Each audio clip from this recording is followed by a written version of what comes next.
Touchstone tape. Okay. What's your name? R-H-Y-S.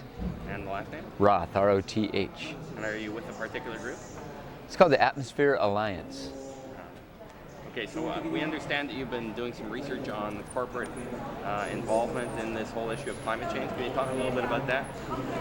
Well, we've been tracking the flow of money from the fossil fuel corporations to a small handful of pseudoscientists, scientific skeptics that have been getting, over the last 4 or 5 years, tremendous amount of media coverage. And typically the media has shown an IPCC scientist, a credible scientist, representing the scientific opinion of thousands of scientists on the one hand, and then balancing that with one of these scientific skeptics without mentioning that they're funded directly by the fossil fuel industry. So the impressions in the public's mind is scientists are hopelessly divided on this, when in reality there's an incredibly strong scientific consensus. And I think we've made a lot of progress in the last year. I think people are waking up to the fact that this is real similar to what's happened with the tobacco industry and how they've financed these scientists to miscast the issue and try to confuse people about the real science. So people are seeing through that at this point.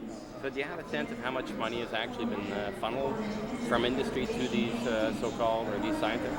It's in the multi-millions. And actually the fossil fuel industry strategy is multi-pronged. There's the fund the scientific skeptics, there's fund different think tanks like the Competitive Enterprise Institute and Heritage Foundation that provide an academic kind of imprimatur on reports and the like, fund directly congressional candidates and politicians. And this is the basic corruption of our political system in America that is subverting democracy and endangering the earth at this point.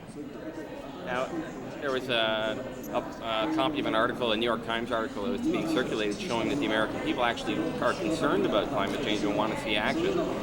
Is it too strong to say that the American government is being held hostage by the industries, by the fossil fuel people? I think that's accurate to a large degree. The American government is beholden to the fossil fuel industry to the extent that most of these congressmen are taking huge amounts of money. Their campaigns are dependent on fossil fuel money and other corporate money. And so ultimately, although they couch their rhetoric in words of standing for the interests of the people, in fact, it's all being based around the corporate interests that are financing their campaigns. So clearly, this gulf between what the public wants, which is protection of the global atmosphere and a healthy environment for the future, and what the politicians are doing is a result of that kind of corruptive process. Now, how do you? What's your take on what's happened here? The final results of the conference here. I've seen incredibly heroic efforts on the behalf of the advocates for the earth. They've been tireless, they've been courageous, they've been incredibly creative, and they've been able to utilize the international media in such creative ways that they've counterbalanced the raw economic power of corporations to a large degree and created a lot of pressure on governments. So we came out with a much better agreement than would be expected and that we would have gotten without the advocates and the millions of people that have supported their organizations. Are the fossil fuel industry, are they on the run now? I think in a way they're definitely feeling pressure and they're feeling on the run. They're feeling the situation's getting out of their control. And we're seeing some of them start to realize that the future is not in fossil fuels, that it's in solar, wind, biomass. British Petroleum has broken off from the main lobby group of the fossil fuel industry, said we can no longer deny that global warming's real, and we're going to in fact reorient our business strategy, and we're going to be selling $1 billion worth of solar PV panels a year within a decade. After they said that, Shell announced a new sub-business group which is going to pour $500 million into solar, wind, and biomass technologies in the next 5 years. And so as these technologies go into mass production and the price drops, they're going to become affordable to more people.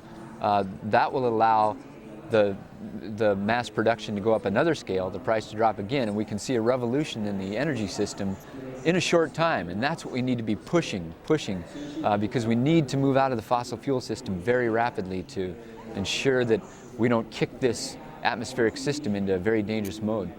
You sound almost hopeful. I'm hopeful. We're making progress. There is hope, and there's reason to get involved right now.